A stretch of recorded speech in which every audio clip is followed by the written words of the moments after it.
Сәлеметсіздер ме 8-ші сынып оқушылары. Бүгін біз алгебра пәнінен теңсіздіктер жүйесі тақырыбына b деңгейінің есептерін шығаратын боламыз. Бұл 20-да 11, 20-да 12, 20-да 13 және 20-да 14 есептерді шығарамыз. Бірінші есеп 4 бөлінген x минус x бөлінген 4 үлкен немесе тең 0-ден. Екінші бөлшегіміз 3 минус 2x бөлінген x минус 2 үлкен 1-ден. Ең алдымен біз осы тұрған бөлшекті бір бөлшектің ішіне кіргізіп алуымыз керек. Сол үшін біз x пен 4-ті бір ортақ бөлшегі, ортақ бөлімі ол бізде 4x. Сонда біз мына бөлшекке 4-тен береміз, мына бөлшекке x-тан береміз. Сонда 4-ке 4 көбейтіледі, 16 азайтылған x квадрат бөлінген 4x үлкен немесе тең 0-ден. Мына бірінші бөлшегіміз шықты. Енді екінші бөлшегімізде мына x минус 2-ні біз теңдіктің мына жағына шығарып жіберсек болады, немесе бұл жақта да ортақ бөлім ретінде мынау бірге x минус 2-ні берсек болады ортақ бөлім ретінде. Сонда 3 минус 2x, x минус 2 теңдіктің осы жағында, теңдіктің жаңағы сол жағына барғанда таңбасын өзгертеді. Сонда минус x плюс 2 болады. Енді мына жақта біріктіреміз. 3-ке 2-ні қосамыз 5 болады. Минус 2x минус x ол бізде минус 3x болады. Сонда бөлінген x минус 2. Мына жақта x минус 2. x минус 2.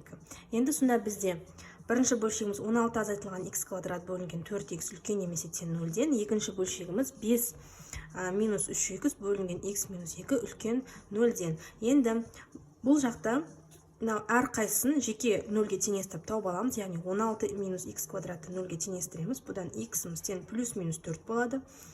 4x-імізді 0-ге теңестіреміз, x-іміз тең 0 болады.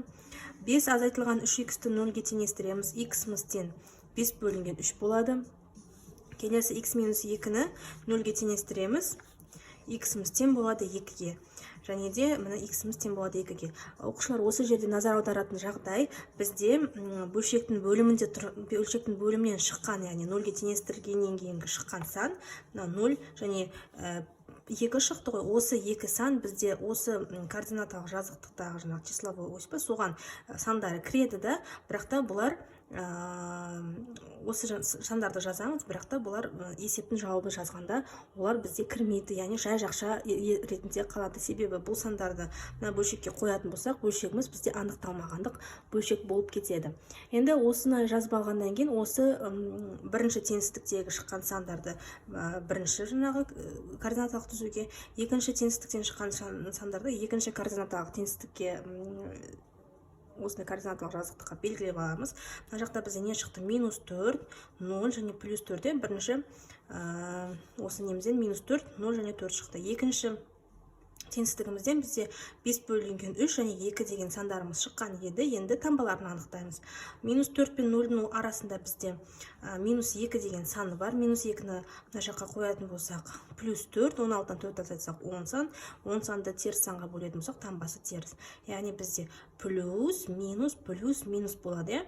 Бізге мына жақта үлкен немесе тең 0-ден деп тұр, яғни осы теңсіздіктен шыққан минус 4 және плюс 4-іміз бізде кіреді, бірақ плюс сандарын белгілейтін болсақ, плюс шексіздіктен 4-ке дейін, минус 4-ке дейін, минус шексіздіктен минус 4-ке дейін, 0-ден 4-ке дейін болады. Бірінші теңсіздіктің жауабы.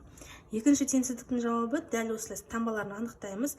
5 бөлінген 3 ол бізде примерно 1,7, екеуінің арасында 1,9 деген сан бар. 1,9-ды осы жаққа қоятын болсақ, бізде таңбасы плюс шығады, таңбасы плюс болады, екі жағы сәйкесінше минус болады. Бізде үлкен 0-ден деген сандарды сұрап тұрғандықтан, онда 5 бөлінген 3 пен 2-ның арасын белгілейміз. Енді қызық жағдай осы жерде басталады. Біз қай сандарды белгілейміз? Екі теңсіздікте де ортақ боялып тұрған аумақты белгілейміз. Бізде мұны мысалы егер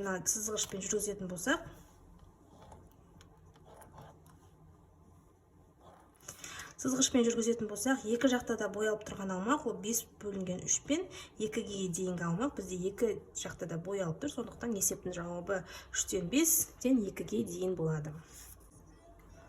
Келесі үшінші есеп дәл алдыңғы бірінші есеп сияқты шығарамыз, ешқандай қиындығы жоқ. 3 бөлінген x минус x бөлінген 3 үлкен кіші немесе тең 0-ден, мына жақта 7 минус 5x бөлінген 4x азайтылған 5 кіші немесе тең 2-ден. Бұл жақта да бір бөлшекке кіргізіп алуымыз керек, сонда бізге мына бөлшекке 3 жетпейді, мына жаққа x жетпейді. Сонда 9 азайтылған x квадрат бөлінген 3x кіші немесе тең 0-ден, мына жақта 4x минус 5-ті 2-ге көбейтіп аламыз, ортақ бөлімге беру арқылы. Сосын осыдан шыққан сандарды теңдіктің сол жағынан жібереміз. Сонда 7 азайтылған 5x минус 2 көбейтілген 4x минус 5 болады, бөлінген 4x минус 5. Бірінші теңсіздігіміз 9 азайтылған x квадрат және көбейтілген 3x. Осыны шығарып аламыз, яғни 0-ге теңестіреміз. Мына жақта бізде 7 азайтылған 5x, 2-ге 4x көбейтсек 8x қосылған 10 болады, бөлінген 4x минус 5. Енді сонда мына теңсіздігімізді жаңағы әрқайсысын жеке 0-ге теңестіретін болсақ, 3x-ті 0-ге теңестірсек, x-імізден 0-ге шығады. 9 азайтылған x квадраты 0-ге теңестірсек, x-іміз плюс минус 3 шығады. Ал мына жақта 7-ге 10-ды қосамыз. 17 минус 5x минус 8x минус 13x болады, бөлімі 4x азайтылған 5 кіші немесе тең 0-ден. Дәл жаңағы алдыңғы есеп сияқты әрқайсысын жеке 0-ге теңестіреміз. Сонда 13 минус 13x тең минус 17, x-імізден 17 бөлінген 13, немесе 1,3 примерно. Мына жақта бөлімінде 0-ге теңестіреміз. 4x азайтылған 5 тең 0-ге, 4x-іміз тең 5-ге, сонда x-імізден 5 бөлінген 4, немесе 1,125. Тағы да есімізге сала кетеміз, бізде бөлшектің бөлімінен шыққан сан ол есептің шешімінің аралығына кірмейді. Ол бізде жазылады, бірақ та ол бізде жай жақша ретінде жазылады. Енді сандарымызды белгілеп алайық. Бізде бірінші теңсіздіктен плюс минус 3 шақты, яғни минус 3 және плюс 3 және 0-ді белгілейміз.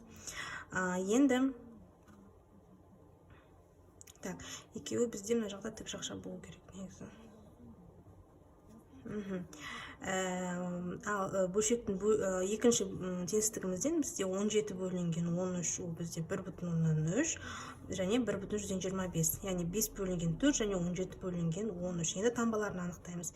Минус 3 пен 0-дің арасында бізде минус 2 деген сан жатыр. Минус 2-ні мынау жаққа қоямыз, мынау теңсіздікке қоямыз. Минус 2-нің квадраты бізде плюс 4, 9-дан 4 азайтсақ 5, 5-ті минус 6-ға бөлетін болсақ, таңбасы теріс. Яғни мына жақта таңбасы теріс, плюс, минус болады. Бізде бірінші бөлшектен кіші 0-ден сандарын сұрап тұр, яғни минус аралығын ғана бояймыз, мына жақта да минус аралығын ғана бояймыз. Бөлшектің бөлімінде де, екінші теңсіздігімізде де екеуінің арасында бізде 1,127 деген сан жатыр. Соны мына жаққа қоятын болсақ, бізде таңбасы 10 болады, яғни плюс, минус, екі жағы минус. Енді екі жақта да боялып тұрған аумақ ол бізде міне, минус 3 пен 0-ге дейін, 0 бізде кірмейді, 0 бізде керісінше жай жақша болады, және плюс 3-тен плюс шексіздікке дейін есептің жауабы болады. Келесі 20-да 12-ші есеп. X квадрат азайтылған 9 бөлінген 4 минус x үлкен немесе тең 0-ден. Екінші теңсіздік 2x квадрат минус 7x плюс 8 бөлінген x квадрат минус 4 үлкен 2-ден. Бұл жақта да бірінші теңсіздігімізді тиіспейміз, бұны жай ғана 0-ге теңестіріп есебіміздің жаңағы жауаптарын тауып аламыз. Екінші теңсіздікте мына жақта 2 тұрғандықтан біз бұл 2-ні мына бөлшектің ішіне кіргізуіміз керек. Сондықтан ортақ бөлім береміз. 2-нің жаңағы бөлімі бізде 1 болғандықтан 1 мен x квадрат азайтылған 4-тің ортақ бөлімі x квадрат азайтылған 4. Сондықтан мына 2-ге x квадрат минус 4-ті көбейтеміз. Енді сонда бір бөлшекке шығарып жазатын болсақ, 2x квадрат минус 7x плюс 8 азайтылған, яғни мынаяқтағы плюс 2 теңдіктің мына жағына минус 2 болып барады. Минус 2 көбейтілген x квадрат минус 4 бөлінген x квадрат минус 4 үлкен немесе тең 0-ден. Бұдан мынаяқта 2x квадрат минус 7x плюс 8 жақшаны ашамыз, минус 2x квадрат плюс 8. Сонда 2x квадрат пен 2x квадрат қысқарады. Минус 7x қосылған 8-ге 8, 16, яғни мынау екінші теңсіздігіміз осындай түрге келді. Енді мына жақтағы x квадрат минус 9-ды 0-ге теңестіреміз. Сонда x-міз тең плюс минус 3 болады. 4 минус x-ті 0-ге теңестіреміз. x-міз тең 4 болады. Келесі x квадрат минус 4-ті 0-ге теңестіреміз. x-міз тең плюс минус 2 болады. Ал мынаны 7 минус 7x плюс 16-ны 0-ге теңестірсек, минус 7x тең минус 16, яғни x-міз 16 бөлінген 7. Ол примерно 2,128. Енді осы сандарымыздың барлығын екі координаталық түзуде бірінші теңсіздігімізде бізде минус 3 плюс 3 және 4 шыққан еді. Екінші теңсіздігімізде минус 2 плюс 2 және 2,128. Бізде минус 3-тің мына жағында минус 4 саны тұр. Минус 4-ті теңсіздікке қоятын болсақ, таңбасы плюс болады. Мына жақ минус минус, я. Бізде 10 мәндерін сұрап тұрғандықтан, яғни минус шексіздіктен плюс минус 3-ке дейін, 3-тен және плюс 4-ке дейін болады. Бірінші теңсіздіктің жауабы, екінші теңсіздіктен минус 2-ден, минус шексіздіктен минус 2-ге дейін болады жауабы. Енді екі жақта да боялып тұрған аумақ бізде тек қана мына, минус шексіздіктен минус 3-ке дейін есептің жауабы болады. 20-да 12-ші есеп, 4-шісі. X квадрат минус 16 бөлінген 5 минус x үлкен немесе тең 0-ден. X квадрат минус 7x минус 8 бөлінген x квадрат минус 8 кіші немесе тең 2-ден. Дәл осылай бірінші теңсіздігіміздің жаңағы несін x квадрат минус 16-ны 0-ге теңестіреміз. X тең плюс минус 4 болады. Екінші бөлімінде 5 минус x-ті 0-ге теңестірсек, x-іміз тең плюс минус плюс 5 болады. Бірақ та ол бөлімінде болғандықтан, яғни тең емес болу керек. Мына жақта екі бізде теңсіздіктің мына жағында тұрғандықтан, оны теңсіздіктің сол жағына шығаруымыз керек. Сондықтан оған x квадрат минус 8-ді береміз. Сонда x квадрат минус 7x минус 8 минус 2 жақшаның ішінде x квадрат минус 8 бөлінген x квадрат минус 8. Кіші немесе тең 0-ден. Енді осы теңсіздігімізді 0-ге теңестіреміз. Сонда мына жақшаны ашатын болсақ, x квадрат минус 7x минус 8 минус 2x квадрат плюс 16. Барлығын жаңағы ұқсас бір мөлшерлерді біріктіреміз. X квадрат минус 2x квадрат ол минус x квадрат болады. Минус 7x плюс 8 тең 0-ден. Осыдан дискриминант табамыз. Дискриминантымыз тең минус 7-нің квадраты азайтылған 4 көбейтілген 8 көбейтілген минус 1. 49 қосылған 32 ол бізде 81. 81 бізде білеміз 9-дың квадраты. Енді оны x1 мен x2-ні табатын болсақ, плюс 7 плюс минус 9 бөлінген 2 көбейтілген минус 1. Сонда бір жауабым минус 8 болады, екінші жауабым 1 болады. Сонда екінші теңсіздіктің бөлімін 0-ге теңестіретін болсақ, x-міз тең плюс минус түбір асты плюс минус 8, я.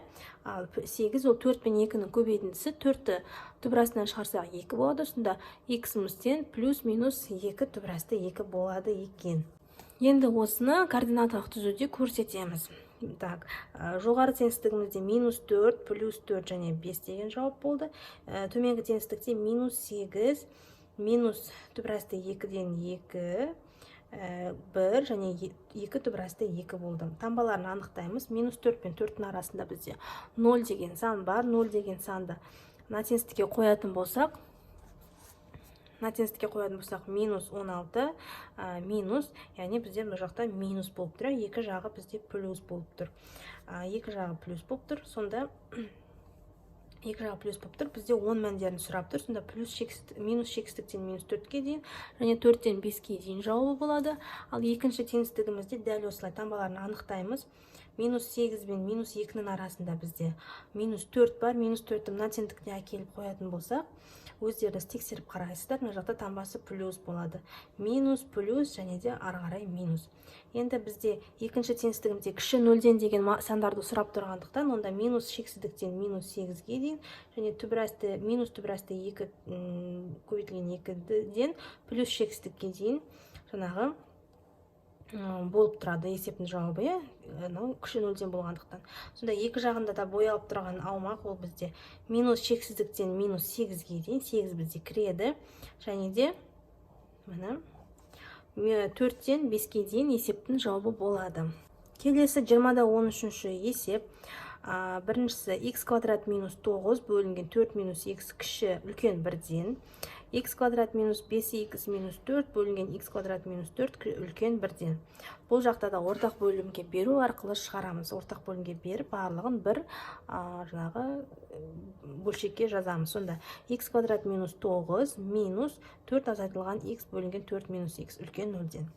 Мына жақта x квадрат минус 5x минус 4 минус x квадрат минус 4 бөлінген x квадрат минус 4 үлкен 0-ден. Енді теңістігімізді жақшаларымызды ашамыз. Сонда x квадрат минус 9 минус 4x қосылған x. Мына жақта бөлімі өзгермейді. Мына жақта x квадрат минус 5x минус 4 минус x квадрат и плюс 4. Енді қысқартамыз. Мына жақта біз x квадрат плюс x минус 9 минус 4 бізде минус 13 болады. Бөлшектің бөлімі өзгермейді. Мына жақта x квадрат пен x квадрат қысқарады. Минус 4 пен плюс 4 қысқарады. Яғни минус 5x бөлінген x квадрат минус 4 қалады. Үлкен 0-ден. Енді әрқайсысын жеке 0-ге теңестіреміз. Сонда x квадрат плюс x минус 13-ті 0-ге теңестіретін болсақ, дискриминант арқылы табатын болсақ, дискриминантымыз 53-ке шығады. Тексеріп қараймыз. x1 мен x2-ні табатын болсақ, минус 1 плюс минус түбірасты 53 бөлінген 2-ге. Ол менде примерно минус 4,1 және 3,1 болады. Енді 4 минус x-ті 0-ге теңестіреміз. X-іміз тең 4-ке болады. Минус 5x-ті 0-ге теңестіреміз. X-іміз тең 0-ге тең болады. Мына жақта. Және x квадрат минус 4-ті 0-ге теңестіретін болсақ, x-іміз тең плюс минус 2 болады. Енді осыларды координаталық түзуде көрсетеміз. Бірінші теңістігімізде бізде минус 1 минус түбірасты 53 тең 2 және минус 1 плюс түбірасты 53 бөлінген 2 және 4 деген жауап болды. Сәйкесінше таңбаларын анықтаймыз. Минус 1 минус 53 ол бізде минус 4,1. Егер минус 5-ті теңістікке қоятын болсақ, мына жақтағы теңістікке қоятын болсақ, оның таңбасы плюс болады. Плюс деп белгілейміз, және минус 1 қосылған түбірасты 53 бөлінген 2 мен 4-тің арасындағы санды теңістікке қоятын болсақ, таңбасы плюс болады. Бізде үлкен 0-ден деп тұрғаннан кейін, онда бізде 10 мәндерін сұрап тұр, сонда біз бұлай 10 мәндерін бояймыз. Екінші теңістікте де дәл осылай минус 2, 0 және плюс 2 сандарын белгілейміз, таңбаларын анықтаймыз. Бізде минус шексіздіктен минус 2-ге дейін таңбасы 10 болып тұр. Және де 0-ден плюс 2-ге дейін таңбасы 10 болып тұр. Осы аралығындағы кез келген санды теңістікке қойып тексеріп көрсеңіздер, көздеріңіз жететін болады. Енді бізде екі еуінде де боялып тұрған аумақ, ол бізде мынау аумақ, екі жағында да боялып тұрған аумақ, ол бізде минус шексіздіктен минус 1 минус түбірасты 53 бөлінген 2-ге дейін. Басқа аумақ бізде боялып тұрған жоқ, яғни есептің жауабы осылай болады. Үшінші есеп. 2x квадрат минус 9 бөлінген 3 минус 2 үлкен немесе тең 2-ден, x квадрат минус 5x минус 4 бөлінген 1 минус x квадрат кіші немесе тең 2-ден. Дәл алдыңғы есептер сияқты барлығын бір бөлшекке кіргізіп жасаймыз. Сонда 2x квадрат минус 9 минус 2 көбейтілген 3 минус x бөлінген 3 минус x үлкен немесе тең 0-ден. Неге десеңіздер, мен мына жаққа ортақ бөлім бердім, 3 минус x-ті. Мына жаққа 1 минус x квадратты көбейттім. Екінші теңістігімізде x квадрат минус 5x минус 4 минус 2 көбейтілген 1 минус x квадрат бөлінген 1 минус x квадрат кіші немесе тең 0-ден. Енді жақшамызды ашып, ұқсас бір мүшелерімізді біріктіреміз. Сонда 2x квадрат минус 9 минус 6 плюс 2x болады. Мына жақта x квадрат минус 5x минус 4 минус 2 плюс 2x квадрат бөлінген 1 минус x квадрат. Енді ұқсас бір мүшелерімізді біріктірсек, мына жақта 2x квадрат плюс 2x минус 15 болады. Екінші теңістікте 3x квадрат минус 5x минус 6 бөлінген 1 минус x квадрат үлкен немесе тең 0-ден деп тұр. Енді жеке-жеке 0-ге теңестіріп, x-тің мәндерін анықтаймыз. Сонда біз мына жақта бөлімдерін бірінші теңестіріп аламыз. 3 минус x-ті 0-ге теңестірсек, x-іміз тең 3-ге болады. Мына жақта үлкен емес. Жаңағы мына теңістікте x-іміз тең плюс минус 1 болады. Так, енді мыналарды теңестіріп аламыз. 2х квадрат плюс 2х минус 15 теңіміз 0. Сонда х дискриминанттен 124 болады. Оны жаңағы х бір х 2-ні табатын болсақ, минус 2 плюс минус түбірасты 124 бөлінген 4. Ол бізде 2 түбірасты 2 және минус 3 бүтін оннан 2. Екінші теңістігіміз 3х квадрат минус 5х минус 0 тең минус 6 тең 0. Дискриминантымызден 97 болады. Сонда x1 мен x2-ні анықтайтын болсақ, 5 плюс минус түбірасты 97 бөлінген 6. Ол бізде минус 0,8 және 2,4. Бұл жақта мен осы түбірлерімен ғана жазып шықтым, себебі бізде мынандай есептің жауабында болмайды. Сондықтан түбірмен жазамыз. Мынақта минус 2 плюс минус түбірасты 124-ті мен 124-ті 4 көбейтілген 31 деп жаздым. Сонда минус 2 плюс 4-ті түбірастынан шығарсақ 2 болады. 2 түбірасты 31 бөлінген 4-те. Сонда мына жақта 2-ні жақшан сыртына шығаратын болсақ қысқарып кетеді. Минус 1 минус түбірасты 31 бөлінген 2 және минус 1 плюс түбірасты 31 бөлінген 2. Осылай осыдан шықты осы екі сандар. Және үшімізді белгілейміз. 10 мәндері бізде минус шексіздіктен минус 1 минус түбірасты 31 бөлінген 2-ден және де минус 1 плюс түбірасты 31 бөлінген 2-ден 3-ке дейінгі 10 мәндері болады бірінші теңістікте. Екінші теңістікте де дәл осылай сандарымыз жазып аламыз, белгілейміз. 10 мәндері бізде минус шексіздіктен 5 минус түбірасты 97 бөлінген 6-дан 5 қосылған теріс мәндер керісінше 5 қосылған түбірасты 97 бөлінген 6-ға дейін. Енді екі жағында да белгіленіп тұрған аумақ ол бізде минус шексіздіктен минус 1 минус түбірасты 31 бөлінген 2-ден және де 5 қосылған түбірасты 97 бөлінген 6-дан плюс 3-ке дейін бізде екі жағда боялып тұр. Есептің жауабы осылай болады. Келесі 20-да 14-ші есеп. Бұл жақта бізде модуль берілген. X минус 2 модульдің ішінде үлкен немесе тең 4-тен, екінші теңістігіміз x квадрат минус 5x плюс 4 бөлінген x квадрат минус 4 үлкен 2-ден. Оқушылар модульді шығаратын болсақ, модуль дегеніміз жалпы модульдің ішіндегі теріс сан болсын, 10 сан болсын, ол бізде 10 сан болып шығады. Сондықтан мына жақта x минус 2-ні 10 деп аламыз және теріс деп аламыз. Сонда x минус 2 тең үлкен немесе тең 4-тен және минус x минус 2 жақшаға алып алайық, үлкен немесе тең 4-тен деп осы екі теңістікті шығарамыз модульдан. Мына жақта 2-ні жаңағы осы түбірдің ішіне кіргізіп жіберу үшін x квадрат минус 4-ке көбейтеміз. Сонда x квадрат минус 5x қосылған 4 минус, мына жаққа минус болса да теңдіктің екінші жағы x квадрат минус 4 бөлінген x квадрат минус 4 үлкен 0-ден. Сонда мына теңістіктің жаңағы ашып алатын болсақ жақшаны x квадрат минус 5x плюс 4 минус 2x квадрат плюс 8 тең 0-ден болады. Сонда минус x квадрат минус 5x плюс 12 тең 0-ден. Тең 0-ге. Осыны дискриминант арқылы тауып аламыз. Дискриминантымыз тең 73 болады. Сонда 5 қосылған плюс минус түбірасты 73 бөлінген минус 2. Ал мына жақта бөлшектің бөлімі x квадрат минус 4 тең 0-ден десек, x-іміз тең плюс минус 2. Енді модульді жаңағы шешкен кезде минус 2-ні теңдікті мына жағына жібереміз. Осында минус 2 бізде плюс 2 болып барады. Минус 2 бізде плюс 2 болып барады. Сонда x-іміз үлкен 6-дан. Енді минус 2 мен 6-ны белгілеп аламыз. Сонда бізде x-іміз кіші минус 2-ден болса, онда минус шексіздіктен минус 2-ге дейін аумақ боялады. X-іміз үлкен 6-дан десе, онда 6-дан плюс шексіздікке дейін аумақ боялады. Ал мына жақта 5 қосылған түбірасты 73 бөлінген минус 2 және 5 минус түбірасты 73 бөлінген минус 2. Және де минус 2 мен плюс 2-ні белгілеп аламыз. Бізде таңбалары сәйкесінше минус, плюс, минус, плюс, минус еді.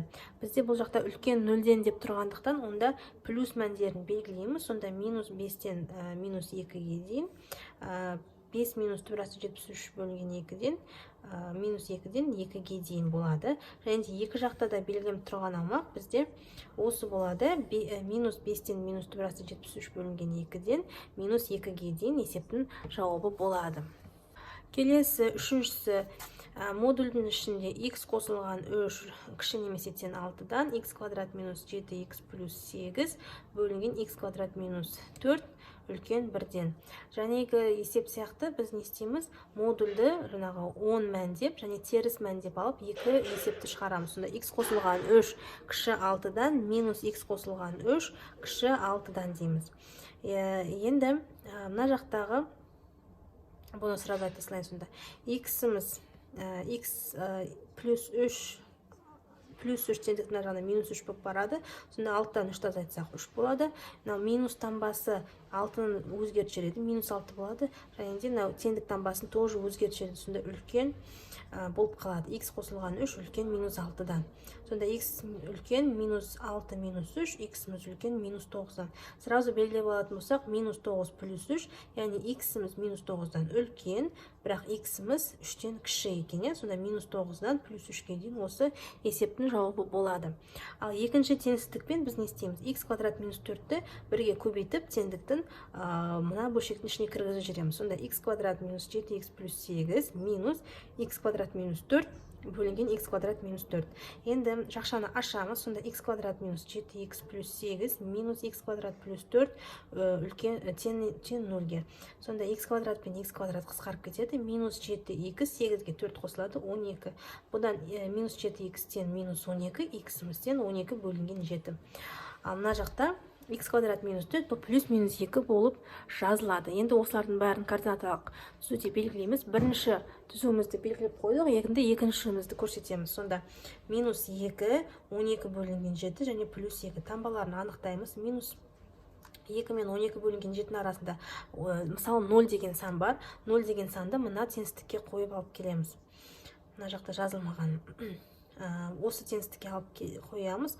Сонда 0, мынақта 0, 8 и мынау 0 болып кетеді. 8 қосылған 4 ол плюс 12, 12 бөлінген минус, ол таңбасы минус болады. Сәйкесінше мына жақ плюс минус. Бізде үлкен 0-ден деп тұрғаннан кейін онда 10 мәндерін сұрап тұр. Сонда 10 мәндерін белгілейміз штрихтап. Сонда есептің жауабы не болады? Екі жақта да белгіленіп тұрған аумақ ол минус 9-дан минус 2-ге дейін және 12 бөлінген 7-ден 2-ге дейін есептің жауабы болады. Ал оқушылар, осымен бүгінгі сабағымыз аяқталды. Келесі сабақта 20-да 15-ші есептен бастап С деңгейінің есептері шығатын болады. Менімен бірге болыңыздар, каналыма тіркеліңіздер, қолдау көрсетіп қойыңыздар. Сау болыңыздар.